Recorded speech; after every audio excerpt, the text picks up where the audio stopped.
Congressman Jim Jordan is with us now. What's your take on Adam Schiff's 2024 agenda? Well, it's the left, as you said, Stuart. Open borders, non-citizens voting, raise everybody's taxes. I mean, it's basically Joe Biden. I say all the time, think about it, in 3 years' time, we have literally went from a secure border to no border. We've went from safe streets to record crime. We went from $2 gas to $3, $4, $5 gas.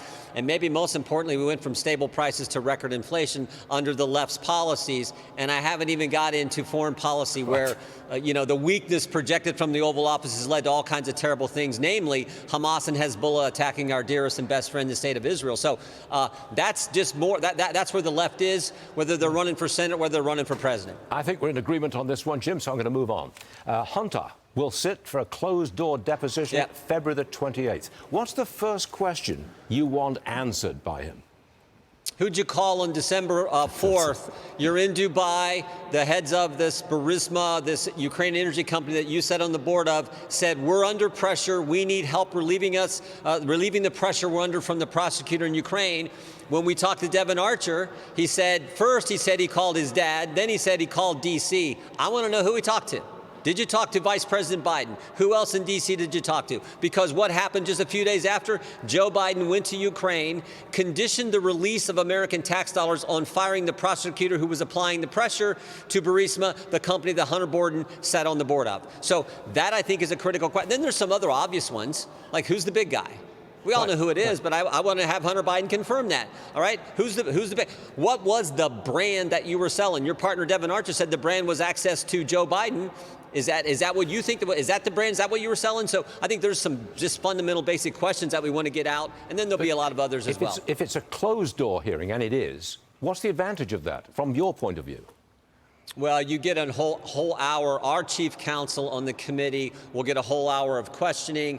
Then it goes to the Democrats, then back, and you can go several hours of this.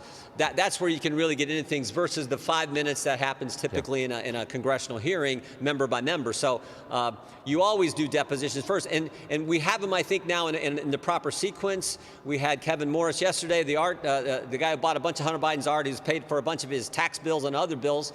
We're going to have next week Rob Walker. We got Eric Schwerin. We got Tony Bobolinsky. We got Jim Biden, who's coming in, and then of course Hunter Biden at the end of February. So we got these key people we want to talk to as part of our impeachment inquiry, and then we'll have to make a decision whether we're moving forward with articles of impeachment or not. Got it. All right, Jim. The New Hampshire primary is coming up Tuesday next week. Trump's clearly running away with the nomination. That's my opinion. Is it time for the other candidates, Haley and DeSantis, to drop out? Well, I leave that up to them. What I know is President Trump's going to win. I think he's going to run away with this nomination, just like he did in Iowa.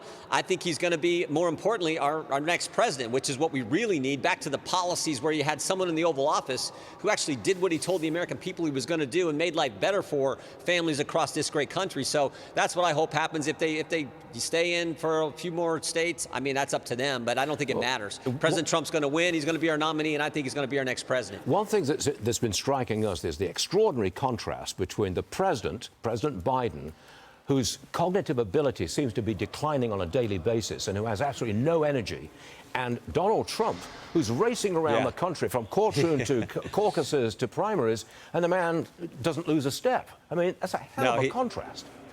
No, it sure is, and I think the country sees that.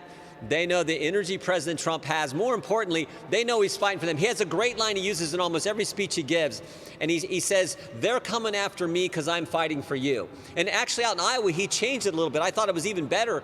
He said out in Iowa, we were at a rally with the president, he said, they're coming after my freedom because I'm fighting for yours. And the country understands that. And that's why you saw the enthusiasm in Iowa in minus 20-degree temperatures, people coming out to support President Trump because they know he is fighting for them. And they know what we had when he was president just a few years ago. Jim Jordan, thank you very much for being on the show today. Always appreciate it. You bet, Stuart. See you soon. Thank you, brother.